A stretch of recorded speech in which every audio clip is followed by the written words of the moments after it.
Welcome to Sarasu சமையல். இன்னைக்கு நம்ம ராகி பக்கோடா தான் செய்ய போறோங்க. ராகி ரிப்பன் பக்கோடா செய்ய போறோம்.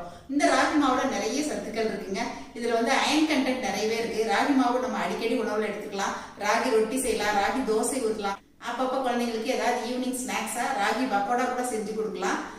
ராகி புட்டு செய்யலாங்க. இந்த மாதிரி எல்லாம் இந்த ராகியில நம்ம நிறைய ஐட்டம்ஸ் செய்யலாம். இன்னைக்கு நான் உங்களுக்கு ராகி ரிப்பன் பக்கோடா தான் செஞ்சு காட்ட போறேங்க. அதுக்கு தேவையான பொருட்கள் எல்லாமே பார்த்துடலாம். ராகி மாவு 1 கப் எடுத்திருக்கேங்க. ராகி மாவு எந்த கப்பில் எடுத்துருக்கணும் அதே கப்பில் அரை கப் அளவுக்கு பொட்டுக்கடலை எடுத்திருக்கேங்க. இந்த பொட்டுக்கடலையை நம்ம மிக்சி ஜாரில் சேர்த்து அரைச்சி சலிச்சு எடுத்துக்கலாங்க.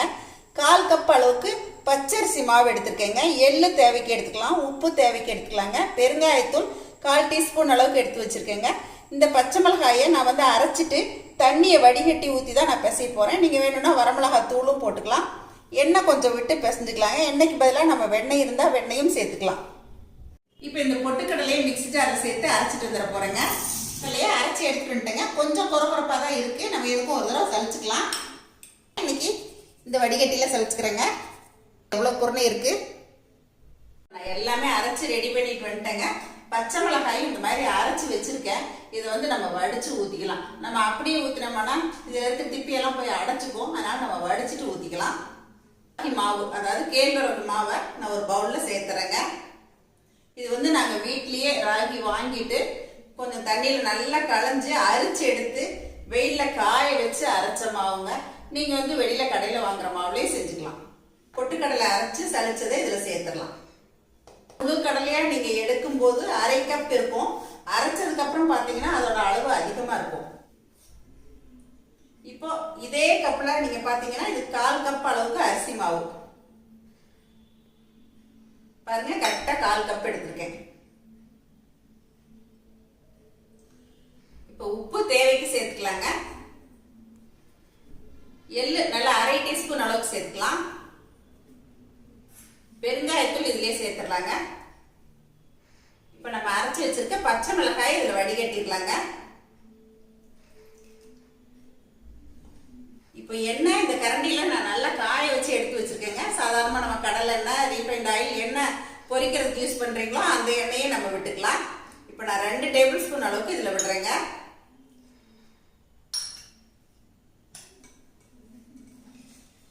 இப்போ இது எல்லாத்தையுமே நல்லா கலந்து விட்டுக்கலாம். ஃபர்ஸ்ட் தண்ணி சேர்த்துக்கலாம். தண்ணி இந்த மாதிரி கொஞ்சம் கொஞ்சமா சேர்த்து முறுக்கு மாவு பதத்துக்கு பிசைஞ்சுக்கோங்க. இப்போ பாருங்க எல்லாத்தையும் ஒன்று சேர்த்து இந்த அளவுக்கு பிசைஞ்சிருக்கேன். கொஞ்சோண்டு தண்ணி விட்டுக்கலாம் போல தோணுது. அதிகமாக போயிட்டாலும் எண்ணெய் குடிச்சிரும். அதனால கவனமாக பார்த்துட்டு தண்ணி ஊற்றி பிசைஞ்சுக்கோங்க. இப்போ இது நமக்கு கரெக்டான பதமாக இருக்குங்க. பாருங்க இந்த அளவுக்கு நல்லா பக்குவமாக மாவு பிசைஞ்சாச்சு. நீங்கள் அதிகமாக பிசைறீங்க அப்படின்னா பாதி மாவு எடுத்து வேற ஒரு பவுலில் சேர்த்து துணியை போட்டு மூடி வச்சிருங்க. பாதியை பிழிஞ்சிட்டு அதுக்கப்புறமா நீங்கள் மறுபடியும் பிழிஞ்சு விட்டுக்கலாம். இப்போ இந்த ரிப்பன் பக்கோடா ஆச்சில் தான் நான் பிழிய போகிறேன். இப்போ இதில் உள்ளேயுமே கொஞ்சம் எண்ணெய் தடவி வச்சுருக்கேங்க.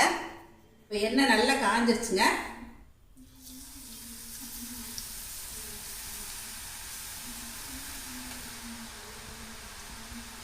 இது நல்லா மிதந்து வர்ற வரைக்கும் நம்ம டிஸ்டர்ப் பண்ணக்கூடாது. கொஞ்சம் வெந்து வரட்டுங்க. இப்போ இதை பரட்டி விட்டுக்கலாம். நல்லா இந்த சலசலப்பு அடங்கின உடனே நம்ம எடுத்துடணுங்க.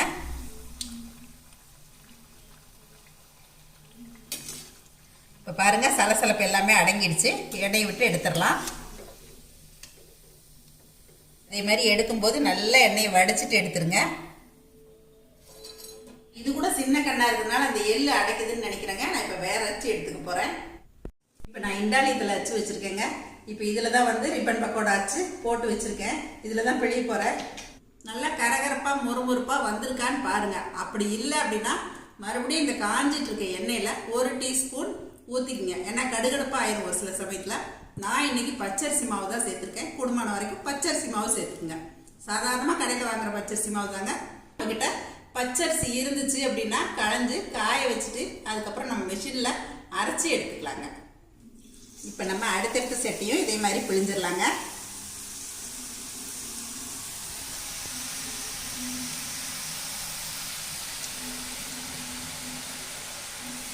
அடுப்பை நல்லா குறைச்சி வச்சுட்டேங்க எண்ணெய் காஞ்சதுக்கப்புறம். அதுக்கப்புறம் இப்போ மீடியம் ஃப்ளேமில் வச்சுருக்கேன். இந்த மாதிரி பலகாரமெல்லாம் செய்யும்போது நம்ம அடுப்பை கூட்டி குறைச்சி செஞ்சால் தான் கரெக்டாக வருங்க. விட்டு கொஞ்சம் நல்லா மிதந்து வந்ததுக்கப்புறம் தான் நம்ம இந்த மாதிரி பிரட்டி விட்டுக்கணுங்க. கொஞ்சம் மிதமான தீயிலே வேக வைங்க, அப்போ தான் கருகாமல் வேகும். பிழிஞ்சதுக்கப்புறமா கொஞ்சம் பிழிகிறது கொஞ்சம் சிரமமாயிடுச்சுங்க. நான் இதை வந்து அப்படியே ஓப்பன்லேயே வச்சுட்டேன். கொஞ்சம் மாவு கெட்டி ஆயிடுச்சு. அதனால் மறுபடியும் ஒரு சொட்டு சும்மா கொஞ்சமாக 1 டீஸ்பூன் அளவுக்கு தண்ணி விட்டு கொஞ்சம் இலக்கிக்கோங்க. அப்போ தான் வந்து நமக்கு எண்ணெய்க்குள்ளே பிழிஞ்சு விடுறது ஈஸியாக இருக்கும். கெட்டி ஆயிடுச்சுன்னா பிழிய முடியாது இல்லைங்களா? அதனால் வந்து அந்த மாவு கொஞ்சம் அதிகமாக பிசையும் போது அந்த கெட்டி ஆகும். கொஞ்சம் நேரம் ஆனோடனே இந்த மாதிரி நம்ம பிசைஞ்சிட்டு அதுக்கப்புறமா நம்ம பிழிஞ்சோம்னா ஈஸியாக இருக்குங்க பிழியறதுக்கு. இதெல்லாம் ஒரு சின்ன சின்ன டிப்ஸ் தாங்க இந்த மாதிரி செய்யும்போது. பாருங்க, கையில் எடுத்தால் இந்த மாதிரி இலக்கமாக இருக்கணும் மாவு. இப்போ பாருங்க, தண்ணி விட்டு பிசைஞ்சதுக்கப்புறம் எனக்கு பிழியறதுக்கு கொஞ்சம் ஈஸியாக வருது. இப்போ நம்மளோட ரிப்பன் பக்கோடாக்கள் ரெடி ஆயிடுச்சுங்க. இப்போ இந்த மாதிரி ஒரு பவுலில் போட்டு நம்ம கொஞ்சம் லேசாக நுறுக்கி எடுத்துக்கலாம். உடச்சி விட்டால் தான் நமக்கு பாக்ஸில் போடுறதுக்கு சௌகரியமாக இருக்குங்க. நல்லா அப்படியே கையில் எடுக்கும்போதே உங்களுக்கு தெரியும் பாருங்களேன், நல்லா மொறுமொறுப்பாக கரகரப்பாக வந்திருக்குங்க. பாருங்கள், எவ்வளோ அருமையாக ராகி ரிப்பன் பக்கோடா ரெடி ஆயிடுச்சுங்க. இந்த மாதிரி ரிப்பன் பக்கோடா செய்கிறப்ப கொஞ்சம் வெள்ளை எள்ளு சேர்த்துக்குங்க, அப்போ தான் இதுக்கு நல்லாயிருக்கும். டயட்டில் இருக்கவங்களுக்காக ஏதாவது செய்யலாமே அப்படின்னு யோசிச்சு தான் இந்த மாதிரி வந்து ராகி பக்கோடாவில் ஆரம்பிச்சிருக்கேங்க. இன்னும் நிறைய ரெசிபிஸ் உங்களுக்காக நான் கொடுக்குறேன். இப்போ இந்த ராகி பக்கோடாவை டேஸ்ட் பண்ண போகிறோம். டேஸ்ட் பண்ணுறதுக்கு எங்கள் வீட்டில் விக்னேஷ் என்னோட கூட இருக்காங்க. இப்போ விக்னேஷ், நீங்கள் தான் டேஸ்ட் பண்ணுறீங்க, ஓகேவா? நீங்கள் சாப்பிடுங்க. இல்லை பரவாயில்ல, நீங்கள் சாப்பிடுங்க. சாப்பிட்டு எப்படி இருக்குன்னு எல்லாருக்கிட்டையும் சொல்லுங்கள். நான் சாப்பிட்டது நானே நல்லா இருக்குன்னு சொல்லக்கூடாது இல்லையா? அதனால் இந்த தடவை நீங்களும் சொல்லலாம். கண்டிப்பாங்க விக்னேஷ். நன்றிங்கம்மா. உட்காருங்க, உட்காந்து சாப்பிடுங்க. ஓகே.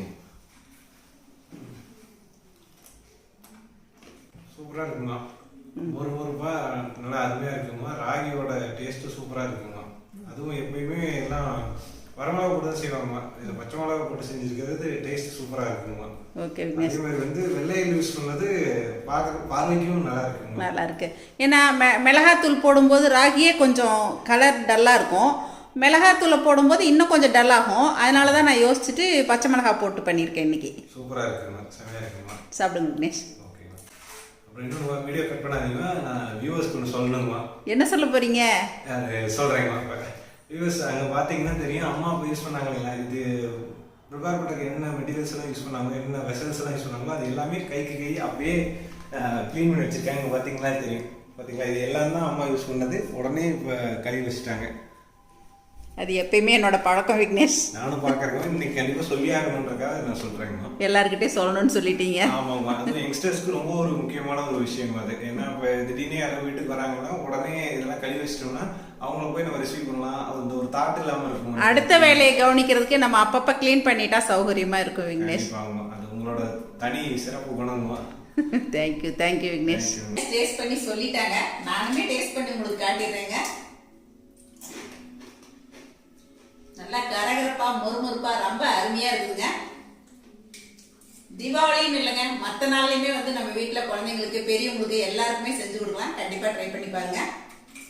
நான் சொன்ன இதே அளவுகளோட இதே டிப்ஸ் எல்லாத்தையும் ஃபாலோ பண்ணி நீங்க செஞ்சு பாருங்க. இதே மாதிரி நல்லா மொறுமொறுப்பா வருங்க. அப்புறம் இன்னொரு டிப்ஸ் சொல்ல மறந்துட்டேங்க. இந்த மாதிரி நம்ம அச்சில் சேர்த்து பிழிகிறோம் இல்லைங்களா, அப்ப பிழியும் போது இந்த இடத்துல நமக்கு அப்பப்போ வந்து இந்த ஹோல் வந்து அடைச்சிக்கும், நம்ம எள்ளெல்லாம் போட்டிருக்கிறதால. அப்போ நம்ம ஒரு முறைக்கும் ஒரு தடவையும் வந்து இந்த மாதிரி நம்ம கத்தியால் எடுத்து விட்டுட்டு அதுக்கப்புறமா நம்ம பிழிஞ்சோம்னா எல்லாமே ஒன்று போல வருங்க. இல்லைன்னா ஒன்று சின்னதும் ஒன்று பெருசுமா கொஞ்சம் எள்ளு அடைச்சதுன்னா அந்த இடத்துல சுத்த வராது. அதனால நீங்கள் இந்த மாதிரி இந்த டிப்பையும் ஃபாலோ பண்ணி செஞ்சு பாருங்க.